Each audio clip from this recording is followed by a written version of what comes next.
Okay, picture this, a super crowded train station, a single piece of flatbread, and one single moment of pure desperation. Today, we're going to dive into the short story Rotti, and believe me, it's this incredibly powerful tale that manages to unpack a whole universe of meaning. We're talking hunger, fear, human dignity, all from one small incident. So, this single sentence you're looking at, it's basically the key that unlocks the entire story.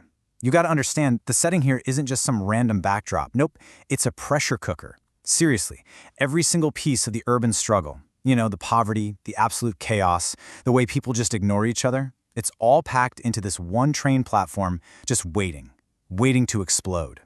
And who do we find right smack in the middle of all this chaos? Our protagonist.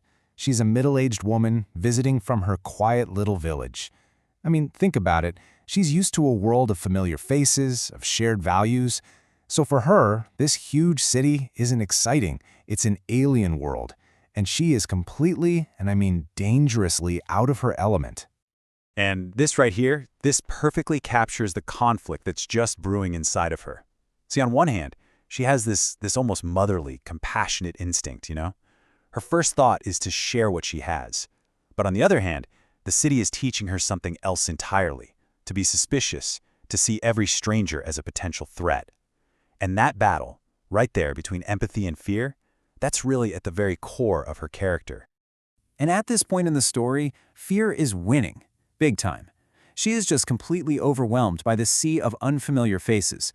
We're told it's the intense stare from this one disheveled man that really truly unnerves her. And look, this isn't just, being cautious. This is a deep-seated fear that literally paralyzes her. It stops her from connecting with anyone, from asking for help, even if a part of her wants to.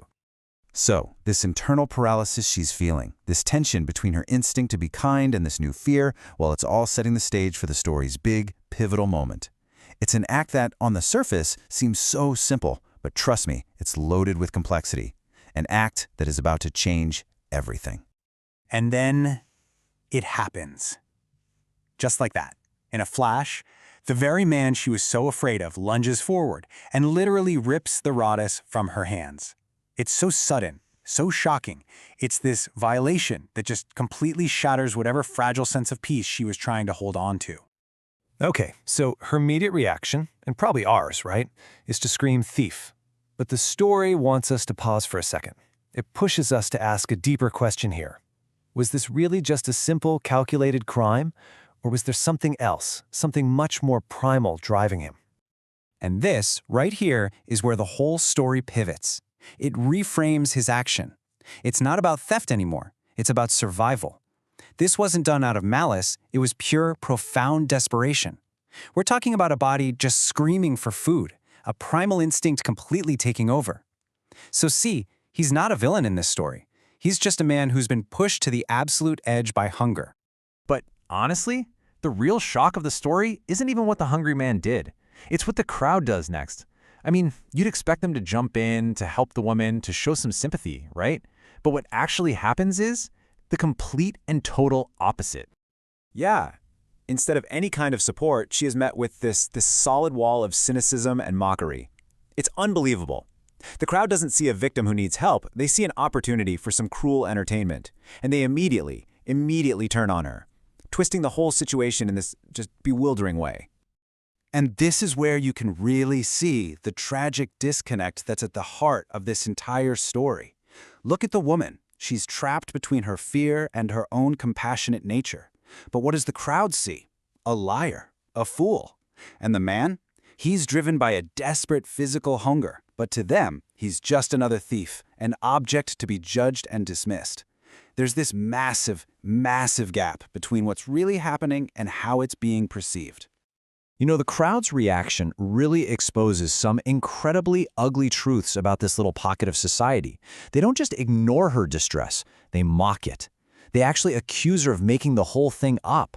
Their behavior just screams of this deep-seated prejudice against the poor. And there's a shocking gender bias here too, as they all team up to publicly shame and humiliate this vulnerable woman. It is a total and complete failure of empathy. And just when you think things can't possibly get any worse, authority arrives on the scene. The police show up, but instead of bringing any kind of justice or order, they only manage to escalate the cruelty and the chaos. They turn what was already a bad situation into an absolute nightmare. The whole sequence of events is just so swift and so brutal.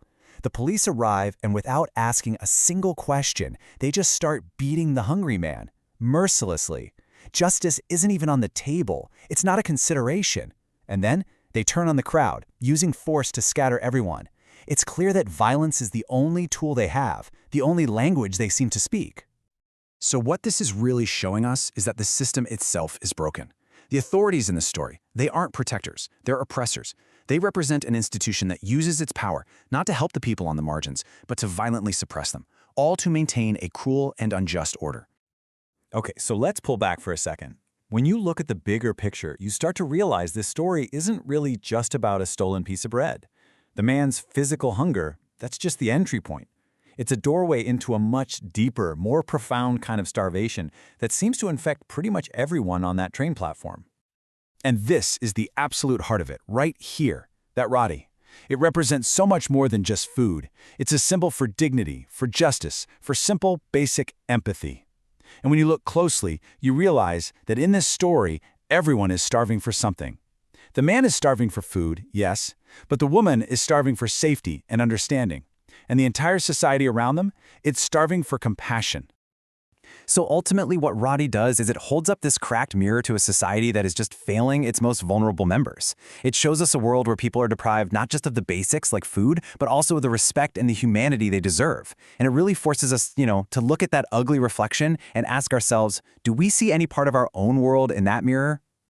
And so, that leaves us with one last, really powerful question to think about. The man was hungry for bread, absolutely. But when you look at the absolute cruelty of the crowd and the casual violence of the state, you just have to wonder, in a world so starved of basic empathy, who is truly the most starved?